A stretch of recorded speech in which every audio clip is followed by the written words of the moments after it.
হযরত শাহজালাল আন্তর্জাতিক বিমানবন্দর রাজধানী ঢাকার কুর্মিটোলায় অবস্থিত বাংলাদেশের প্রধান এবং সবচেয়ে বড় আন্তর্জাতিক বিমানবন্দর।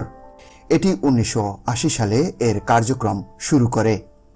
হযরত শাহজালাল আন্তর্জাতিক বিমানবন্দর প্রধানত 3টি টার্মিনাল নিয়ে গঠিত। টার্মিনাল 1, টার্মিনাল 2 অভ্যন্তরীণ টার্মিনাল। টার্মিনাল 1 এবং টার্মিনাল 2 উভয়ই আন্তর্জাতিক বিমানবন্দরের জন্য নির্দিষ্ট করা হয়েছে, যা একই ভবনের মধ্যে অবস্থিত। এরই মধ্যে হযরত শাহজালাল আন্তর্জাতিক বিমানবন্দরের 3য় টার্মিনালের সফট লঞ্চিং হয় 2023 সালে 7 অক্টোবর। জানা যায় এই টার্মিনালটি 3 তলা বিশিষ্ট।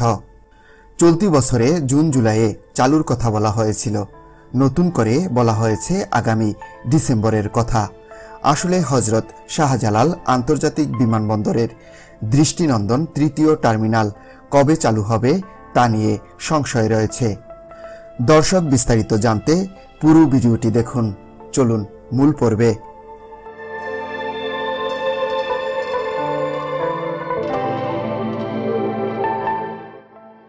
বেসামরিক বিমান চলাচল কর্তৃপক্ষের সাবেক চেয়ারম্যান এয়ার ভাইস মার্শাল মঞ্জুর কবির ভূঁইয়া চলতি বছরের জুন জুলাইয়ে 3য় টার্মিনাল চালুর কথা বলেছিলেন। পরে অনেকটা জোর দিয়েই বলেছেন যে কোনো মূল্যে ডিসেম্বরে চালু হবে 3য় টার্মিনাল। তবে তার বদলির কারণে ডিসেম্বরেও টার্মিনালটি চালু হবে কিনা তা নিয়ে সংশয় দেখা দিয়েছে। অনেকে বলেছেন ডিসেম্বরে তো দূরের কথা, 2026 সালের জুন জুলাইয়ের মধ্যেও চালু হবে কিনা সেটিও নিশ্চিত নয়। সরেজমিনে দেখা গেছে এ পর্যন্ত টার্মিনালটি পূর্ণাঙ্গ রূপ পায়নি।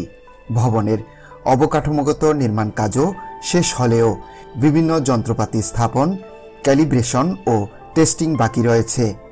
এছাড়াও টার্মিনালের পূর্বাংশের অবকাঠামোগত কাজও এখনও বাকি রয়েছে, যা চলমান। সর্বোপরি টার্মিনাল পরিচালনার জন্য জাইকার সঙ্গে চুক্তি হওয়ার কথা, সেই চুক্তিও এখন পর্যন্ত হয়নি।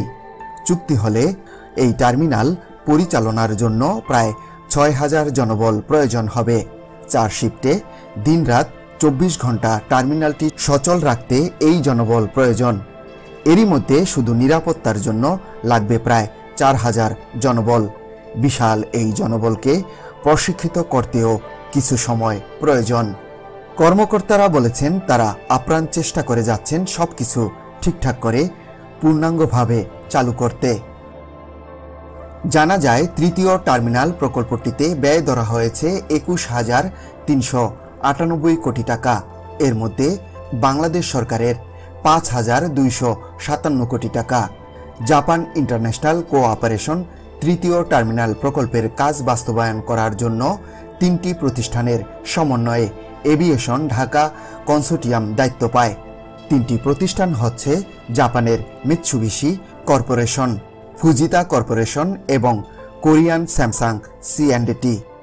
এভিয়েশন ঢাকা কনসোর্টিয়ামের সঙ্গে বেসামরিক বিমান চলাচল কর্তৃপক্ষের চুক্তি হয় 2020 সালে 14 জানুয়ারি। চুক্তি অনুযায়ী 2020 সালের 6 এপ্রিল কাজ শুরু করে ঠিকাদার প্রতিষ্ঠান। কাজ বাস্তবায়নের মেয়াদ 48 মাস। চুক্তির মূল্য 20,598 কোটি 64,84,699 টাকা। এর মধ্যে হযরত শাহজালাল আন্তর্জাতিক বিমানবন্দরের 3য় টার্মিনালের সফট লঞ্চিং হয় 2023 সালের 7 অক্টোবর। জানা যায় এই টার্মিনালটি 3 তলা বিশিষ্ট, আয়তন 2,30,000 বর্গমিটার। প্রথম তলা baggage handling system, VVIP, VIP ইত্যাদি। দ্বিতীয় তলা বহির্গমন লাউঞ্জ, ক্যান্টিন, বোর্ডিং ব্রিজ। তৃতীয় তলা বিদেশ থেকে আসা যাত্রীদের ইমিগ্রেশন, বিদেশগামী যাত্রীদের immigration, check in counter, security system ইত্যাদি। তৃতীয় টার্মিনালে ভিভিআইপি ও ভিআইপি যাত্রীদের জন্য আলাদা করে বিশেষ ব্যবস্থাপনা থাকবে। টার্মিনালের দক্ষিণ প্রান্তে 3650 বর্গমিটার জায়গা জুড়ে রয়েছে এই আয়োজন। ট্রানজিট যাত্রীরা প্রধানত বহির্গমন লাউঞ্জ ব্যবহার করবে, যার আয়তন 40,000 বর্গমিটার। তৃতীয় টার্মিনালের যাত্রী ধারণ ক্ষমতা বছরে 1,60,00,000। বর্তমানে দুটি টার্মিনালে বছরে যাত্রী ধারণ সক্ষমতা 80 লাখ। তৃতীয় টার্মিনালের পার্কিংয়ে 1230টি গাড়ি রাখা যাবে। উড়োজাহাজ পার্কিং বে থাকবে 37টি। আগমনী যাত্রীদের জন্য লাগেজ বেল্ট থাকবে 16টি। বিদেশ থেকে আসা যাত্রীদের জন্য 1300 বর্গকার আয়তনের একটি কাস্টম হল থাকবে। সেখানে থাকবে 6টি চ্যানেল। চেক ইন কাউন্টার থাকবে 115টি। এর মধ্যে স্বয়ংক্রিয় 15টি। ইমিগ্রেশন কাউন্টার থাকছে 128টি। এর মধ্যে স্বয়ংক্রিয় ইমিগ্রেশন কাউন্টার 15টি। বহির্গমন ইমিগ্রেশন কাউন্টার 66টি। আগমনী ইমিগ্রেশন কাউন্টার 59টি। এর মধ্যে ভিভিআইপি 3টি। বোর্ডিং ব্রিজ থাকবে প্রথম পর্যায়ে 12টি। পরবর্তীতে আরেকটি সম্প্রসারণ প্রকল্পের আওতায় আরও 14টি বোর্ডিং ব্রিজ যুক্ত করা হবে। বর্তমানে টার্মিনাল দুটির সঙ্গে তৃতীয় টার্মিনালের কোনো সংযোগ থাকবে না, তবে পরবর্তীতে প্রকল্পে করিডোর নির্মাণ করা হবে। নতুন টার্মিনাল ট্রানজিট যাত্রীদের জন্য একটি বড় লাউঞ্জ থাকছে, যা বছরে 40 লাখ যাত্রীকে সেবা দেবে। ভিআইপিদের সেবা দেওয়ার জন্য রয়েছে 3650 বর্গমিটার এলাকা।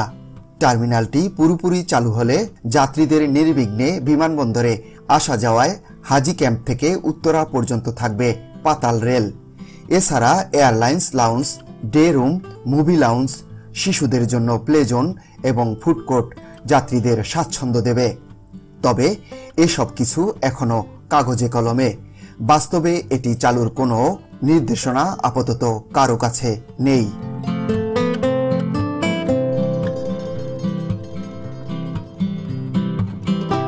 বিমানবন্দর সংশ্লিষ্টরা বলেছেন, তৃতীয় টার্মিনালটি চালুর বাধা কোথায় এখন, কিংবা এটি চালু করতে কার্যকর কোনো পদক্ষেপ আদৌ নেওয়া হয়েছে কিনা তা নিয়ে ধোঁয়াশা রয়েছে।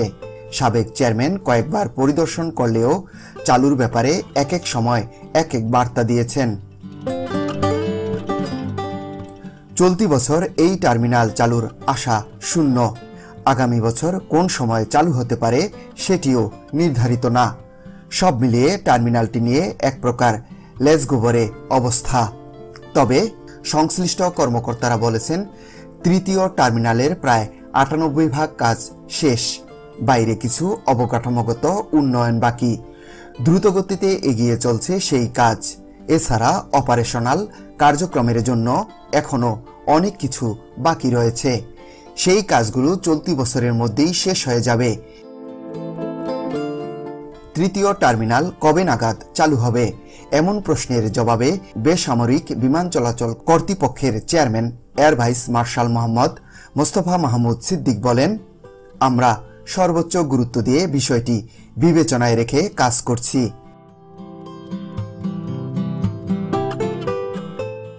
দর্শক, আজ এ পর্যন্তই। ভিডিওটি ভালো লাগলে লাইক দিন, শেয়ার করে অন্যদেরকে দেখার ও জানার সুযোগ করে দিতে পারেন। কমেন্টস করে জানাতে পারেন আপনার মতামত। চ্যানেলটিকে সাবস্ক্রাইব করে আমাদের সাথেই থাকুন। ভালো থাকুন, সুস্থ থাকুন। আল্লাহ হাফেজ।